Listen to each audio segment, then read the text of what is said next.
Hazbin Hotel, new musical show. The songs slap, the animation slaps, but does its villain? Yes, he's abusive, but how good of a villain is he? Scale 1 to 10. There are a ton of characters I could talk about for the show, so if it gets 100 likes, I'll do another one. Alistair, the V's, who do you want? Let's do it. When you take her out for the 5th time and she still expects you to pay the check, but you're like, hey, I thought you wanted equality. Most Adams are good. Sandler, Amy, Family, even Adam from the Bible, but not Adam from the Bible from Hazbin Hotel. In this universe, kind of a jerk. Daughter of the devil, her name's Charlie. She says, I'm gonna make this hotel for sinners to improve and get to heaven. But eventually she runs into the first human, the extremely cocky and arrogant Adam, who's in charge of the annual extermination of sinners. They do it because there's a hell overpopulation problem, and that's their big fix. Let's come on down, you know, bring the horses, bring everything, let's slaughter them all. Charlie brings up a pretty good point with her hotel, but Adam doesn't even listen. He says, yeah,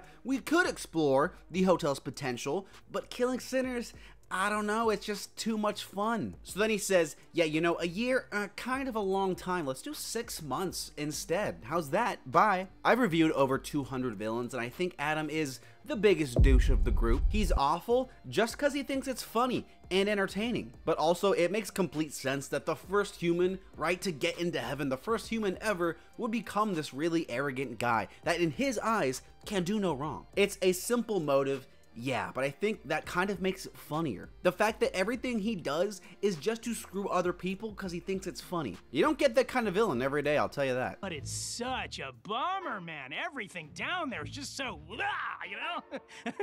Ew. Alex Brightman is awesome. There are so many funny lines in the show by Adam that are made even better by the delivery. Also, of course, the songs go crazy. Another thing I want to talk about is the design of the character. All of the characters in the show have some pretty awesome designs, but I think Adam is one of my favorites. He's so big and menacing, and somehow the combo of traditional bright angelic colors, it works really well with the tone of villainy Adam's going for. I think what makes Adam so funny, in addition to his douchery, his douchebaggery, is that he's kind of dumb, he's stupid, but he sticks to his guns no matter what. He's never gonna be wrong, he's never gonna mess up, he always has to be perfect, even when he's the complete opposite of that. And watching him try to justify all these horrible actions, it's hilarious. I also think he works as a perfect counter to Charlie and the show's themes of change, prejudice, and entitlement. Charlie's whole thing as our lead is that people deserve a second chance, and that people aren't defined by their past mistakes, and that anyone has the ability to decide to change.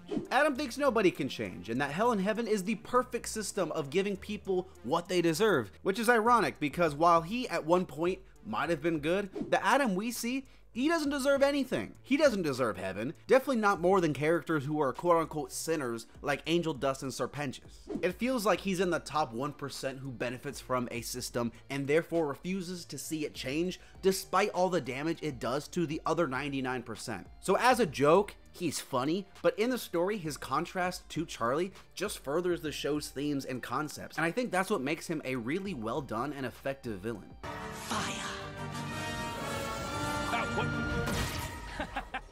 That could have been ugly. Let's talk about the songs, okay? Hello's Forever, not a bad bop, I'll tell you that. The best part about these songs is how they're not just there to be there. They push the story forward, and this does a great job of setting up Adam as a character. We learn why he loves the extermination, more about his ideology, and it's done in such a fun way. I mean, the guitar solo, it's a great bit, and again, Alex Brightman's great. We then don't see Adam for a few episodes, but when he has a return, it's great. He blackmails Vaggie into trying to help him, and when the trial starts to, you know, look a little bad for him, he drops the big plot twist bomb on Charlie, cause screw her, and then he just laughs about it after. Also, this song slaps, it's so good. But Adam's biggest episode by far is easily the finale, in which he actually leads this giant assault against the hotel. Adam versus Alistair? It's a great fight, how do you not like it? It's the best fight in the show. We also get probably my favorite joke in the whole entire show, and that's Adam killing Serpentious. The build up, this epic scene of Pentious preparing the death ray,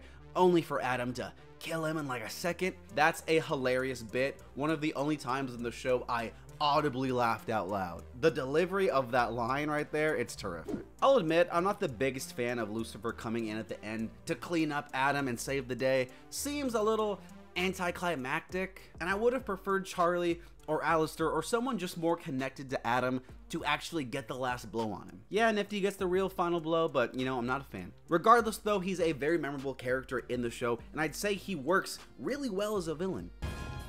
You really think you can take me on? A mortal soul is no match for me, edgelord. Adam is a great villain for Hazbin Hotel because he works in the songs, he works in the laughs, and more importantly, he works in the story as a counter to Charlie. And that contrast of him being as bad as he is, it makes us like Charlie and see what makes her so special as a character. He's hateable, but funny, and Alex Brightman gives, in my opinion, one of these show's best performances. Still, don't love the way he goes out, but that doesn't hurt him too much. It sucks the show won't have him next season unless, hear me out, theory, what if opposite of Serpentious, he gets brought back as a sinner?